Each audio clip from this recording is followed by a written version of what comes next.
Саламатсыздарбы, урматтуу бүгүнкү салтанаттуу жыйындын катышчылары, чындап эле мына бүгүнкү күн Жайыл району үчүн, Карабалта шаары үчүн чоң өзгөчө күн болуп атат. Мына агабыз өзүнүн баскан жолун чагылдырып, ошол эле катарлаштырган биздин ички иштер министрлигине кызмат кылган биздин милицияда иштеген кызматкерлеринин мындай чоң музейин ачып отурат да.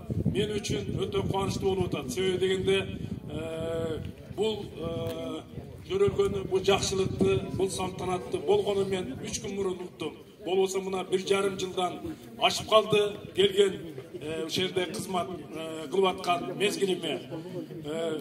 Мен биринчи күндөн эле ошо жеңөмөккө кирип ушундай айтып калды. Ошо мына Карабалта шаарында ошо жакшынакай здание бар. Мен ошол өзүм кесиптеш коллегаларымды музейин, аллеясын ачып атам деп. Мен таң калдым чындап элечи. Болбосо мен канча жылдан бери ошол жетекчилик кызматта иштеп жүрөм. Мындай учурларды чанда эле кездешсе болот да. Мына азыркы биздин генералдарыбыз айткандай, элибизге чындап эле мына кичикей мамлекетибизге ар кимибиздин колубуздан келген кызматыбызды көрсөтсөк, бүгүнкү күндө анан биздин мамлекетибиз өнүгүп өсөт. Мына көп эле жаштарды көрүп атабыз. Мына алгачкы муун кайда жетилесе, кайда багыт берсе, ошонун артынан эришишибиз керек. Бүгүнкү күндө мамлекетим мага эмне кылып берди, эмне кылып койду деген жаштарыбыз бар. Бирок ошол эле учурда биздин кыргыз мамлекетинин түптөлгөнүн мына тарыхтан окуп, ата бабаларыбыздын мамлекет болуп түзүлүш үчүн канын, жанын берип аткан учурларын мына историядан окуп, биз өзүбүз ошондо билим алып түптөлүп атабыз.